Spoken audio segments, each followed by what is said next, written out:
The conference room smelled like burnt coffee and betrayal.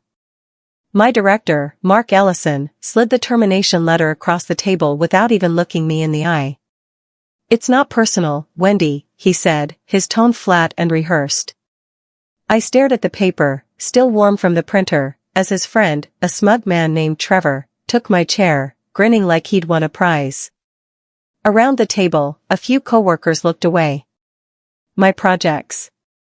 My department. My job. All handed to him in front of me like I was already invisible.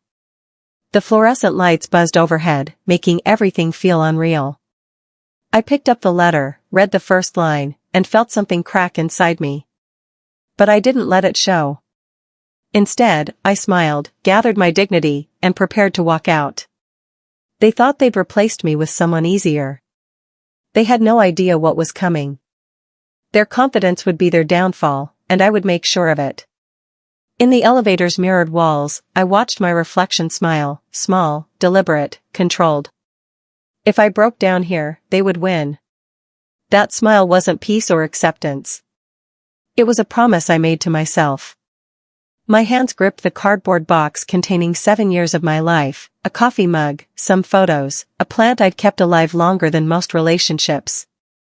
The elevator descended slowly, giving me time to think. By the time the doors opened to the lobby, I had already started planning. I wouldn't scream or cry or beg. I would do something much more powerful. I would wait, watch, and document everything.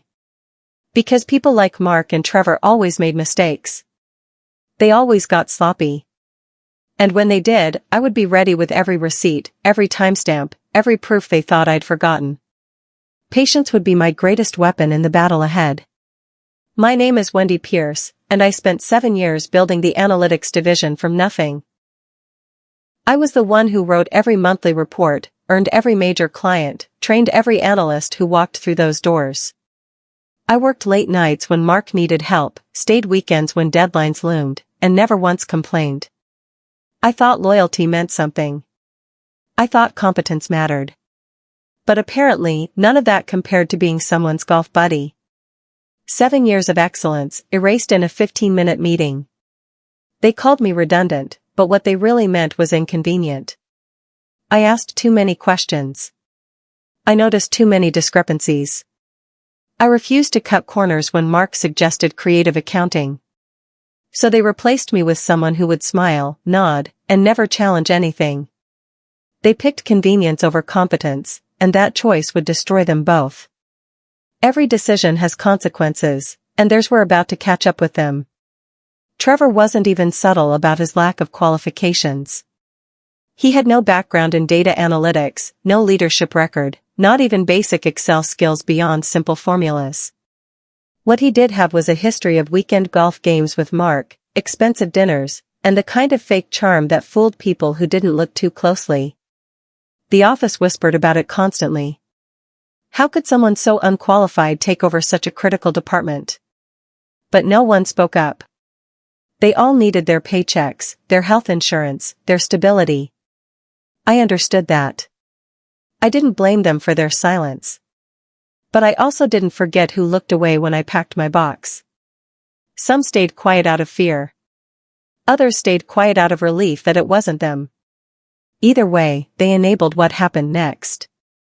And what happened next would shake the entire company. Their silence would haunt them when the truth finally emerged from the shadows. At my farewell lunch, Mark stood up to make a toast.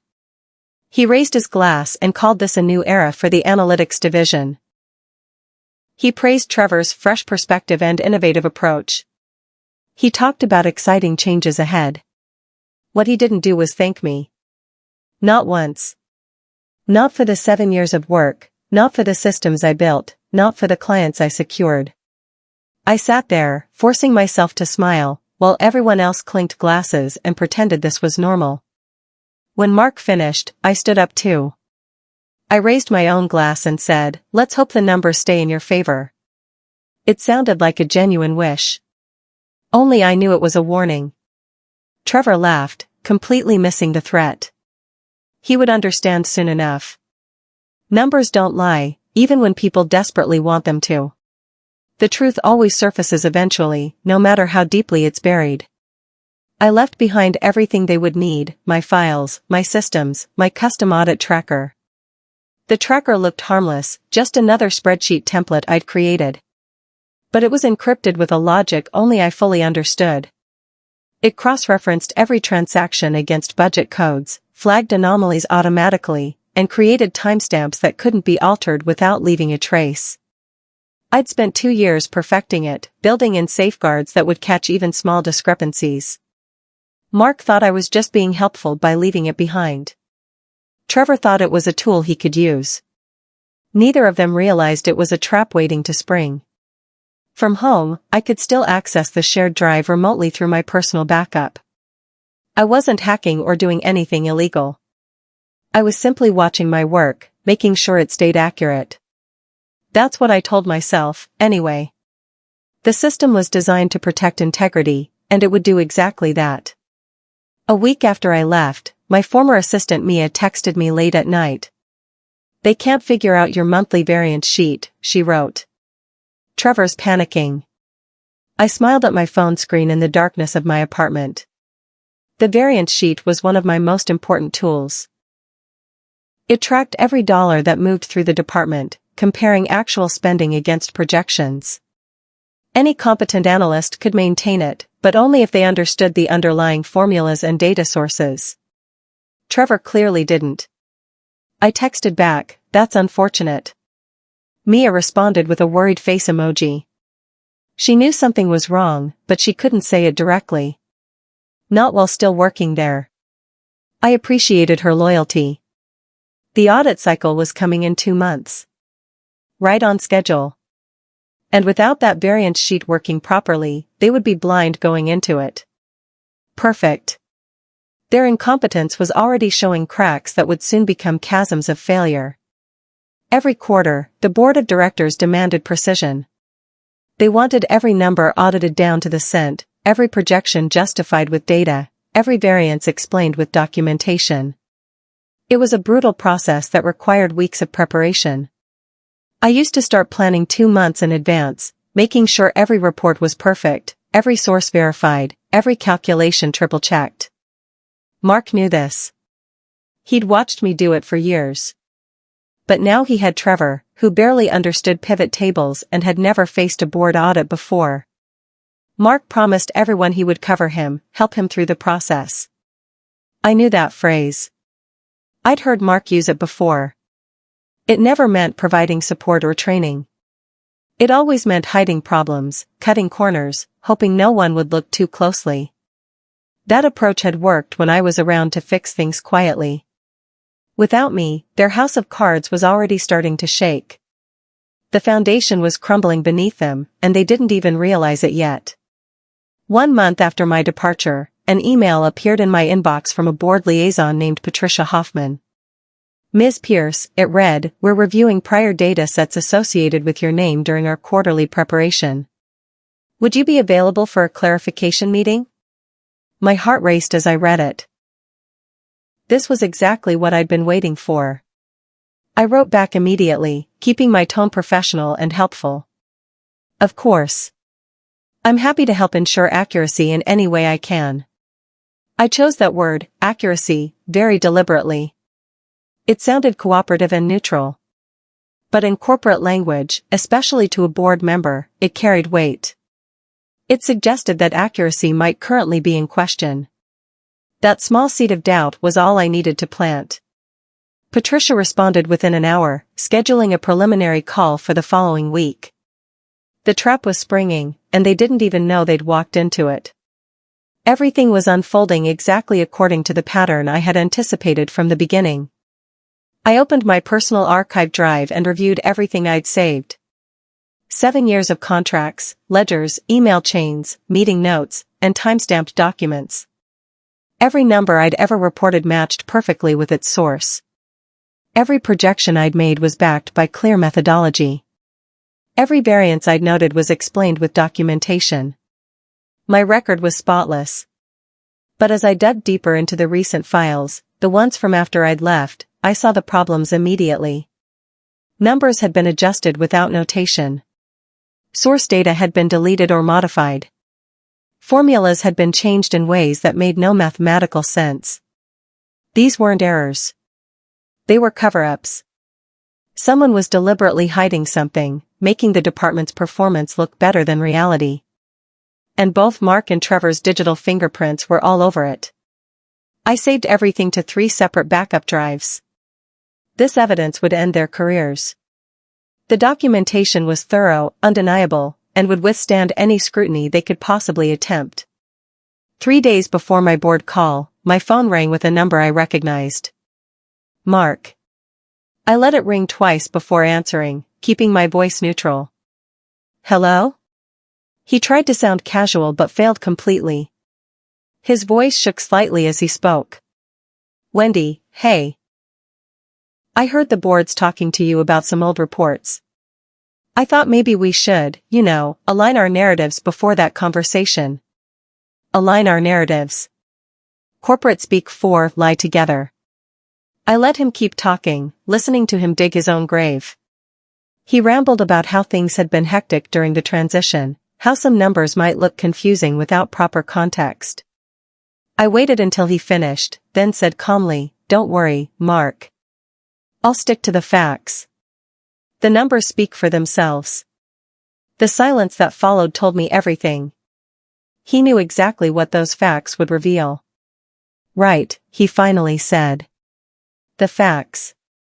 Sure. His voice cracked on the last word, betraying the panic he was trying desperately to hide. I met Mia at a small diner downtown, far from the office where no one would recognize us. She arrived looking nervous, glancing over her shoulder like someone might be following her. We ordered coffee and sat in a corner booth. "They're rewriting your reports," she told me quietly. "Trevor's been going through everything, deleting source data, changing formulas. He doesn't even understand what he's deleting. He just knows the board will see discrepancies." I slid a small flash drive across the table. "Back up whatever's left," I said. Quietly. "Don't let anyone see you do it." She stared at the drive like it was something dangerous.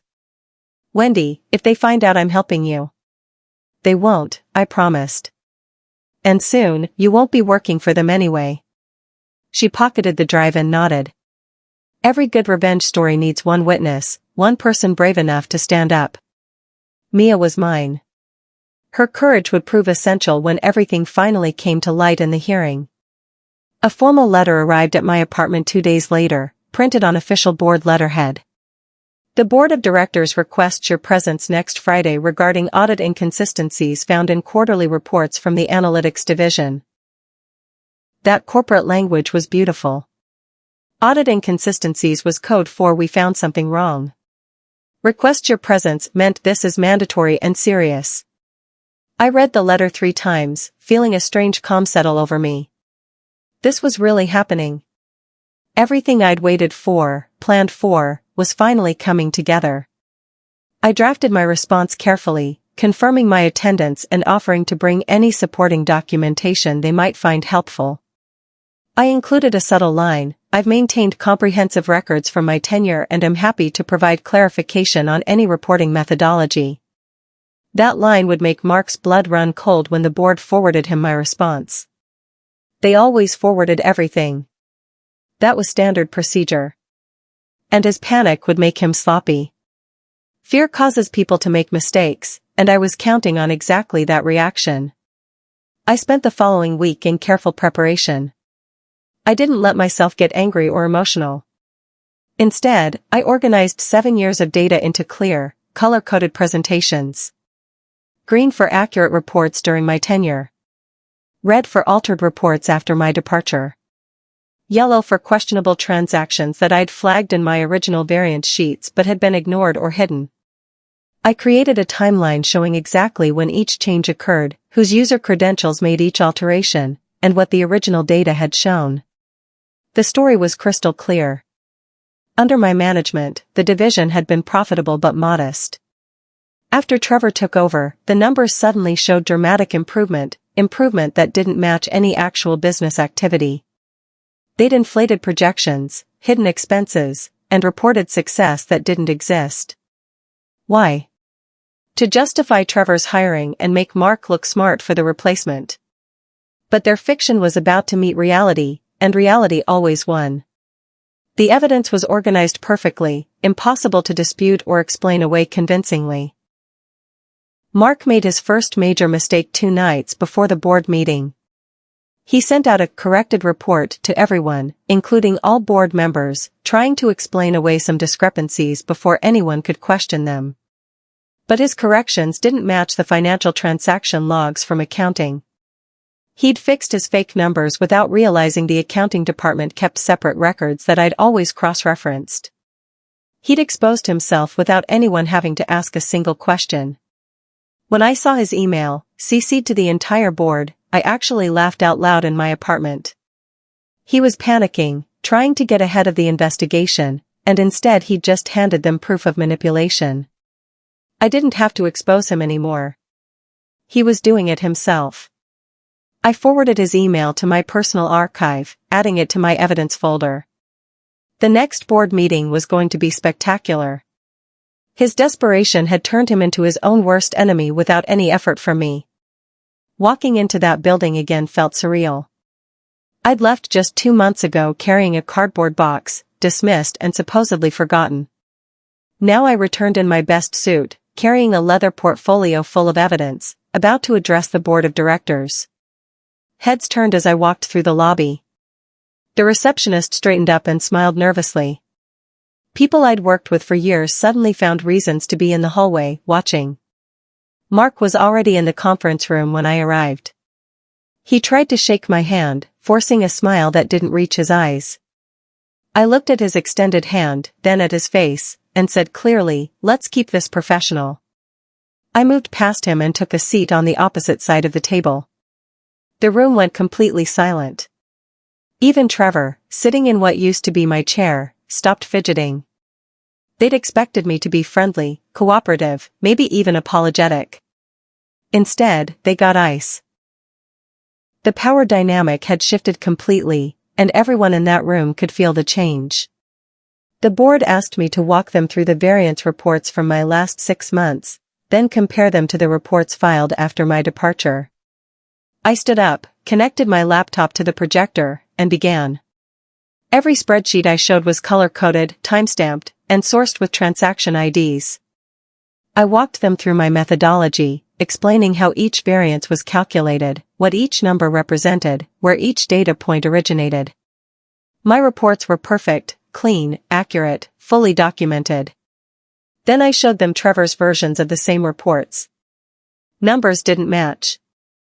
Sources were missing. Formulas had been altered. Variances that should have raised red flags were hidden or explained away with vague notes. I didn't editorialize or accuse. I just displayed the numbers side by side and let them speak. Trevor shifted in his chair, sweat darkening his collar. Mark's face had gone pale. The board members leaned forward, seeing exactly what I wanted them to see. The truth was undeniable when presented with such clarity and precision. When I finished my presentation, a board member named Arthur Chambers cleared his throat. He was older, gray-haired, and had a reputation for being brutally direct. "Mr. Ellison," he said, looking at Mark with cold eyes, "can you explain why these records were altered after Ms. Pierce's departure?" Trevor's face drained of all color. Mark stammered, trying to find words. "I think this is Ms. Pierce is twisting the data to make us look bad. She's clearly upset about the restructuring," and I calmly handed Arthur the audit logs I'd printed that morning. They showed Mark's username, his login times, the specific cells he'd edited, and the dates of each change. Everything documented automatically by the system's own security protocols. "These are system-generated," I said quietly. "Not my opinion. Just facts." Arthur studied the logs, then looked at Mark. The silence stretched out, heavy and damning. Finally, another board member spoke. "This meeting is over. We're launching an immediate internal investigation." The decision was final, and there was nothing either of them could say to stop it. The board suspended both Mark and Trevor that afternoon, pending a full investigation. Within 48 hours, emails started leaking throughout the company. People began forwarding message chains showing Mark approving Trevor's shortcuts, discussing ways to make quarterly margins look better, agreeing to hide budget overruns. Someone from IT, probably someone who'd been quietly watching all along, delivered the entire email archive to the board. The investigation expanded rapidly. What started as questionable reporting became something bigger: corporate deception, falsified financial documents, deliberate misrepresentation to stakeholders. The lawyers got involved. HR got involved. Everyone started covering themselves. I watched from home as the dominoes fell, one after another. Mia texted me updates every few hours. They're panicking. Trevor's office is being searched. Mark's been locked out of all systems. I didn't feel triumphant. I felt vindicated. There's a difference. Justice wasn't about revenge anymore, it was about the truth finally being acknowledged publicly. Trevor tried to blame Mark for everything. Mark tried to blame poor training and inadequate transition time. They both tried to suggest that I'd left incomplete systems that made their jobs impossible. But they'd forgotten one critical detail: I had trained every single person in that department. Every analyst, every coordinator, every team lead had learned from me. And they all knew the systems worked perfectly. Several of them gave statements to HR and the investigators. They described how Trevor had struggled with basic tasks, how Mark had pressured them to adjust numbers, how both men had dismissed concerns and ignored protocols. The case built itself. I didn't have to push or manipulate or convince anyone. I just had to present the truth and let other people's experiences confirm it. By the end of the second week, both men's careers weren't just damaged, they were finished. No one in the industry would hire them after this. Everyone would know. Their reputations were destroyed beyond any possibility of recovery or professional redemption. The board called me again, but this time the tone was completely different. Ms. Pierce, Patricia Hoffman said warmly, "We'd like to offer you a consulting role to help restore the analytics division's integrity and rebuild its systems." I let the offer sit for a moment before responding. "A consulting role," I repeated. "Not a permanent position?" Patricia nodded. "We thought you might prefer the flexibility. Better compensation, independence, ability to work on your own terms." She was right. I didn't want to be their employee again, with a boss who could dismiss me on a whim. Consulting meant I held the power. They needed my expertise, and I would provide it at a premium rate, on my schedule, with complete authority over my work. "I'll need complete autonomy over the rebuilding process," I said. "And approval authority on all hires for the division." Patricia smiled. "Done. When can you start?" I started the following Monday, earning 3 times my previous salary. The terms were entirely in my favor this time, exactly as they should have been. Walking back into that office as a consultant felt entirely different. I had no desk, no assigned space, no boss. I worked from a private conference room, came and went as I pleased, and answered only to the board. Mark and Trevor's offices were already empty, cleaned out by HR over the weekend. Their nameplates had been removed from the doors. Their computer access terminated. Their parking passes deactivated. It was like they'd never existed. Mia texted me a photo of Trevor's former desk, completely stripped bare, not even a pen left behind. "Thought you'd want to see," she wrote. I stared at that photo longer than I should have. It felt better than I'd imagined. Not because I enjoyed their suffering, but because justice had actually happened. The system had worked. Truth had mattered. Competence had been recognized. Sometimes, very rarely, good people won and bad people faced real consequences. The empty office was proof that integrity still meant something in this world. 2 weeks after my return, the board released an official statement to all staff and stakeholders. Due to falsified reporting and ethical breaches discovered during a routine audit review, Director Mark Ellison and Senior Analyst Trevor Rowe have been terminated effective immediately. The board of directors takes these violations seriously and has implemented new oversight protocols to ensure accuracy and integrity in all departmental reporting. The statement was clinical, professional, devastating. Every industry publication picked it up. News spread through professional networks within hours. Mark's name was now permanently associated with fraud.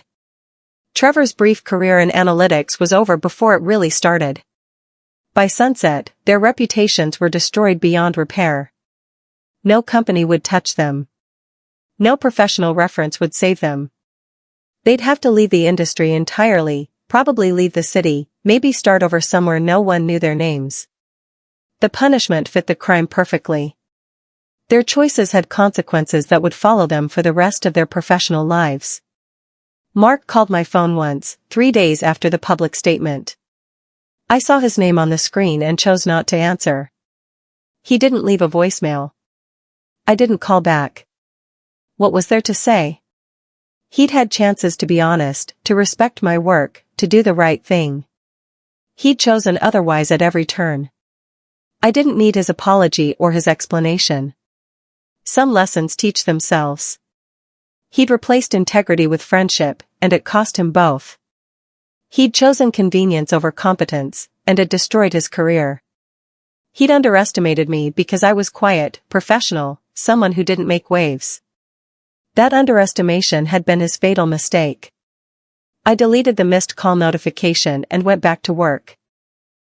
I was rebuilding the department properly now, hiring qualified people, implementing real safeguards, creating systems that couldn't be manipulated.